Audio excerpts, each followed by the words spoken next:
My name is Eleanor, and at 73 years old, I thought I had heard every possible combination of words that could break a human heart. I was wrong. Those words came from Rebecca, my son Michael's fiancée. Don't forget to subscribe and feel free to share your story in the comments. Your voice matters. On a Tuesday evening in March when the cherry blossoms were just beginning to bloom outside my kitchen window, I had been preparing dinner for the three of us, as I had done every Tuesday for the past 2 years since Michael moved back home after his divorce. The kitchen smelled of roasted chicken and fresh herbs from my garden. Rebecca sat at my dining table, her perfectly manicured fingers wrapped around a cup of tea I had served her in my best china. The conversation had started innocently enough about wedding plans when suddenly the topic shifted to living arrangements after their marriage. Michael mentioned wanting to ensure I would be comfortable in the house we had shared for 45 years, where he had taken his first steps and where his father had drawn his last breath just 3 years prior. That was when Rebecca spoke those words. Her voice was calm, measured, as if she were discussing the weather. She explained that she believed a marriage needed space to grow, that parental presence could complicate the natural development of a couple's bond. She spoke about independence and new beginnings, about how the greatest gift I could give them would be complete freedom to build their life together. I continued stirring the gravy, though my hand had begun to tremble slightly. The wooden spoon made soft scraping sounds against the bottom of the pan, a rhythm that reminded me of all the dinners I had prepared in this kitchen. Rebecca continued with clinical precision, describing her vision of their married life, painting pictures of spontaneous dinner parties without considering an elderly person's bedtime, of intimate conversations without lowering voices, of decorating choices made without consulting someone from a different generation. She spoke of nursing homes as resort destinations, describing social opportunities and professional care I would receive. She mentioned the financial benefits of selling the house, how the equity could fund a comfortable retirement lifestyle for me. Michael's silence stretched longer with each sentence, and I knew he was processing information that challenged his fundamental beliefs about family and loyalty. Every corner of this house held pieces of our family story, threads woven together over decades of ordinary days and extraordinary moments. The dinner that followed was perhaps the most uncomfortable meal I had ever served. The silence at the table felt heavy, like the air before a thunderstorm. Michael ate slowly, his fork pausing frequently between bites. Rebecca maintained her composure with remarkable skill, commenting pleasantly on the seasoning of the vegetables. I found myself observing Rebecca with new eyes during that meal. She was a beautiful young woman, with auburn hair that caught the light and green eyes that reminded me of sea glass. Over the months of their courtship, I had grown fond of Rebecca, appreciating her sharp wit and her ability to make Michael laugh in ways I had not heard since his divorce. Now I wondered if I had misunderstood our relationship entirely. Had her polite questions about my day been mere social obligation?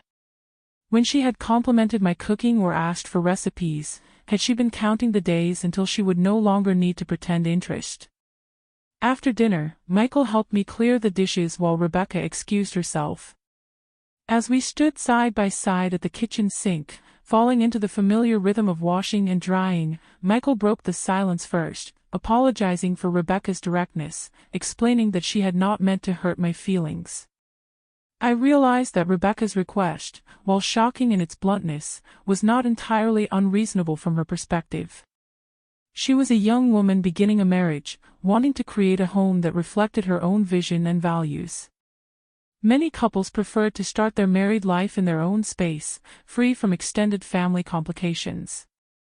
The difficulty was that this house was not just Michael's home. It was my home, the place where I had built a life with his father, where I had raised my child, where I had planned to spend my remaining years surrounded by familiar comforts and precious memories. That night, after they had left, I walked through the house room by room, seeing everything with new eyes. In the living room, I paused before the mantelpiece where photographs chronicled our family's journey through the decades. The guest bedroom where Michael had been staying still held traces of his childhood. I spent a long time in the bedroom I had shared with my husband, looking at the empty space beside me where he had slept for 37 years. Sleep eluded me that night, and I found myself in the kitchen before dawn, preparing coffee and watching the sun rise. I sat at the table where Rebecca had delivered her devastating news just hours before, trying to understand not just her words, but the emotions and motivations behind them. I thought about love and its many forms. There was the fierce, protective love I felt for Michael, a love that had grown from the moment I first held him as an infant. There was the deep, abiding love I had shared with my husband, built on years of shared experiences and mutual respect. Rebecca's love for Michael was different from both of these. It was new and passionate, full of possibility and dreams yet to be realized. I began to consider the possibility that Rebecca's request, while painful to hear, might actually represent a form of love in itself. Perhaps she understood something about marriage that I had forgotten in the decades since my own wedding day. Maybe she recognized that a successful partnership required absolute commitment and focus. I found myself remembering my own early days of marriage. My husband and I had been fortunate to start our life together in our own apartment, a tiny space that we filled with second-hand furniture and boundless optimism. We had been poor but independent, free to establish our own routines and traditions without the well-meaning interference of parents or in-laws. I also remembered the challenges that had arisen when my own mother-in-law had come to live with us briefly during Michael's toddler years. She was a lovely woman who meant well, but her presence had created subtle tensions in our household. Disagreements about child rearing, different standards of cleanliness, competing claims on kitchen space had all contributed to a period of stress. By mid-morning, I had reached a difficult but important realization. Rebecca was not necessarily cruel or selfish for wanting to begin her marriage without the complication of an elderly mother-in-law in residence. She was simply being honest about her needs and her vision for her future with Michael. I spent the afternoon researching senior living communities. One facility particularly caught my attention. Sunset Manor was located only 20 minutes from my current home, close enough for regular visits but far enough to provide the independence Rebecca sought. The photographs showed a beautiful garden where residents could grow flowers and vegetables, a library with comfortable reading chairs, and a dining room where people gathered for meals and conversation. That evening, I called Michael and asked if he could come by alone. We sat in the living room where I had comforted him through childhood disappointments. I told Michael about my research and my growing understanding of Rebecca's perspective. I explained that while her words had hurt deeply, I was beginning to see the wisdom in her position. Michael's reaction was immediate and emotional. He insisted that Rebecca had been wrong to speak to me so directly, that they could find a way to make everyone comfortable. He reminded me of all the ways I had supported him through his divorce, how I had provided not just shelter but emotional stability. Our conversation stretched long into the night, covering ground we had never explored. Michael spoke about his fears regarding his second marriage, his determination to make different choices. He admitted that he sometimes felt caught between his love for Rebecca and his loyalty to me, uncertain how to balance the competing needs of the two most important women in his life. I shared my own fears about aging alone, about leaving behind the home that contained so many precious memories. As we talked, I began to understand that Michael was carrying a burden I had not fully recognized. He felt responsible for my happiness and well-being, a responsibility that had grown heavier since his father's death. Michael also shared details about Rebecca that helped me understand her better. He described her childhood in a series of foster homes, her determination to create the stable, secure family life she had never experienced. Her need for control and stability was not selfishness but survival, a learned response to years of uncertainty and disappointment. This context helped me see Rebecca's request in a new light. She was not asking me to disappear because she disliked me personally, but because she needed to know that she and Michael were building something that belonged completely to them.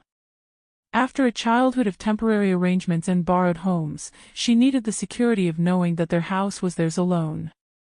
As the night progressed, I found myself thinking about the different ways people express love. My way had always been through service and sacrifice, through cooking meals and maintaining homes. Rebecca's way seemed to be through honesty and clear communication, through creating boundaries that would protect the relationship she valued most. By the time Michael left that night, I had made a decision that surprised even me. I would visit Sunset Manor the following week, not because I felt forced to leave, but because I wanted to explore what life might look like if I chose to prioritize my son's marriage over my own attachment to familiar surroundings. My visit to Sunset Manor took place on a bright Thursday morning in early April. The grounds were beautifully maintained, with spring flowers blooming in carefully designed gardens. Margaret, the community director, gave me a comprehensive tour. She introduced me to several residents who had made the transition from family homes to community living. One woman, Helen, had moved to Sunset Manor 3 years earlier after her daughter-in-law had made a similar request to Rebecca's. Helen described the initial difficulty of leaving her family home, but also spoke enthusiastically about the friendships she had formed and the activities that now filled her days. She had joined the community garden committee, learned to play bridge, and even started taking art classes for the first time in her life. The apartment I was shown was smaller than my current home but thoughtfully designed. The living area was large enough for my favorite furniture and personal belongings, while the bedroom had space for the photographs and keepsakes that connected me to my family's history. Over the weekend, I made a decision that would have seemed impossible just days earlier. I called Sunset Manor and placed my name on their waiting list. Next, I called Michael and asked him to bring Rebecca for dinner on Tuesday, our usual evening together. I wanted to share my decision with both of them at the same time. When Tuesday evening arrived, I prepared one of my more elaborate meals, wanting to create an atmosphere of celebration rather than resignation. During the meal, I waited until we had finished the main course before sharing my news. I told them about my visit to Sunset Manor, describing the community with enthusiasm rather than resignation. Michael's initial response was predictable protest. He insisted that I should not feel pressured to leave my home. His loyalty and love were touching, but I could see the relief in his eyes even as he argued against my decision. Rebecca's reaction was more complex. She thanked me quietly, acknowledging that my decision was generous and loving. She also apologized for the bluntness of her original statement, explaining that she had not intended to hurt my feelings but had felt desperate to address a situation that was causing her increasing anxiety. She promised that my move would not mean the end of our relationship.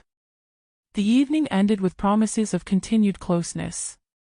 Michael assured me that he would visit regularly, that we would maintain our Tuesday dinners even if they happened in my new apartment. Rebecca surprised me by asking if she could help me sort through my belongings, if she could learn some of my recipes and family stories before I moved. Later that night, as I sat alone in my living room surrounded by the familiar objects and memories of my life, I felt a sense of peace I had not expected. My decision to leave had not been forced upon me by Rebecca's harsh words, but had grown from my own recognition that true love sometimes requires letting go of what we most want to keep. In choosing to move to Sunset Manor, I was giving Michael and Rebecca the gift of uncompromised commitment to each other. I was also giving myself the gift of a new adventure, the opportunity to discover who I might become when I was no longer defined primarily by my relationships to others. The greatest gift for their wedding would indeed be my disappearance from their daily lives, but it would also be my reappearance in a new role, not as the mother-in-law who lived in their home, but as the woman who loved them enough to give them the space they needed to build their own family traditions. In letting go, I had found a way to love more deeply than I had ever imagined possible. 6 months later, as I sit in my comfortable apartment at Sunset Manor, watching the autumn leaves drift past my window, I reflect on the journey that brought me here. The pain of Rebecca's words has long since faded, replaced by a deep understanding of the complexity of human relationships and the many ways we express love for one another. I have learned that sometimes the most hurtful words can carry the most necessary truths. Rebecca's bluntness, which initially felt like cruelty, was actually a gift of honesty that many people lack the courage to give. She could have allowed resentment to build silently, poisoning their marriage and our family relationships for years to come. Instead, she chose directness over politeness, truth over comfortable lies. My Tuesday dinners with Michael and Rebecca continue, but now they happen here in my apartment or at restaurants we explore together. Our relationship has evolved into something richer and more genuine than what we had before. Rebecca no longer feels the need to perform the role of the grateful daughter-in-law, and I no longer struggle with the divided loyalties that come from sharing living space. We meet as equals now, bound by our mutual love for Michael but free to develop our own connection. I have discovered that independence at 73 looks different than I expected. Here at Sunset Manor, I have joined the book club, learned watercolor painting, and even tried my hand at gardening in the community greenhouse. My friendship with Helen has blossomed into a sisterhood of women who understand that life continues to offer new chapters even in our later years.